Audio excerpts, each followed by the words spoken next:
Well, the election of 2022 is long over, and John Fetterman has taken his seat as the junior senator from Pennsylvania.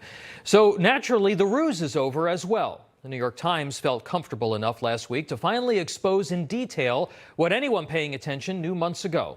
Senator Fetterman is unfortunately seriously debilitated. He's back in the hospital again, as you may have heard, this time suffering from clinical depression.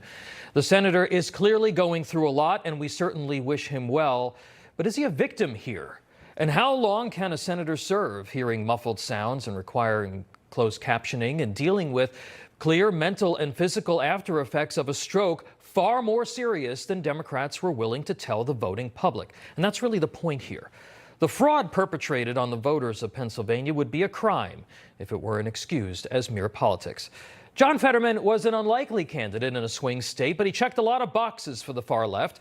He supported open borders, dramatically reducing incarcerations during a crime wave and legalizing all drugs, among other things. The town that he led as mayor was a mess at virtually every level. He wears a hoodie, he has visible tattoos, and he made his name in politics pushing legal weed. It was always a risky proposition.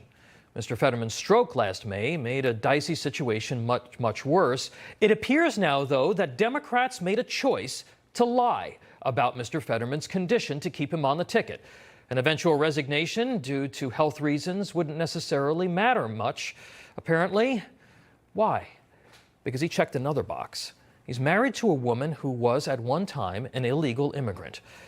Mr. Biden spent months in his basement during the 2022 campaign, away from the public eye and protected by his wife and staff to hide his physical and mental deterioration. It's a practice that has continued during his presidency. Already he's spent more than 200 days out of sight at his Delaware home.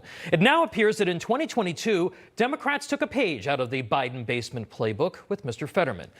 Wouldn't stretch your imagination much to think of a conversation at the White House where the president was told about Mr. Fetterman's true condition, but was presented with a swap scenario.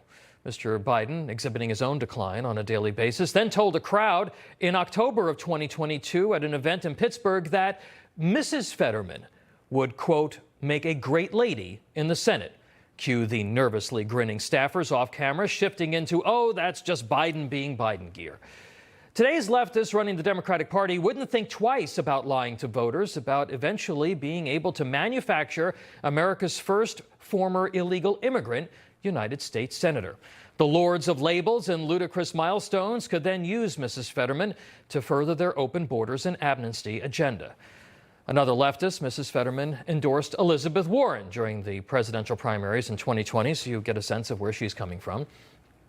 You can already hear the Democrat message machine churning out "Dreamers are leaders too" talking points and bumper stickers. You can see that slick Hollywood-produced sizzle video at the Democrat National Convention next year, too.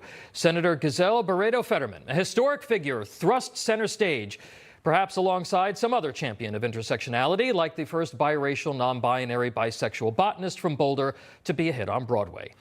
While this may sound cynical, you have to remember, to the far left, the agenda is always more important than good governance, the integrity of our institutions, the rights of voters, or the truth. The message and the appearance of progress always trumps the honest assessment of reality. And it appears now they even put their agenda ahead of the mental and physical health and well-being of John Fetterman. A stunt like this cheapens the office, and it insults the voters of the Keystone State, who, in the end, of course, do bear some of the blame for falling for a scheme that installed a clearly physically and mentally compromised individual in the Senate. The media was also complicit, failing to ask questions or expose Mr. Fetterman's true condition. Let's not forget the howls from the left-wing press when NBC reporter Dasha Burns dared to comment on air about Mr. Fetterman's confusion during a conversation that she had with him. Folks, people get the government they deserve. And in the case of Pennsylvanians, they chose Mr. Fetterman over his highly successful, patently brilliant, articulate opponent, largely because he had lived most of his life in the state of New Jersey.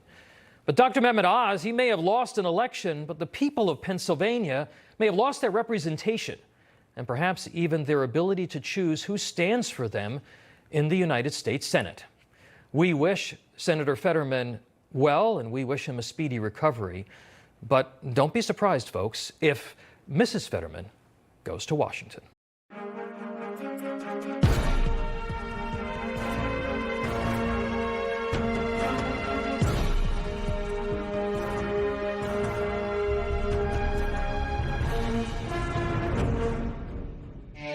Newsmax.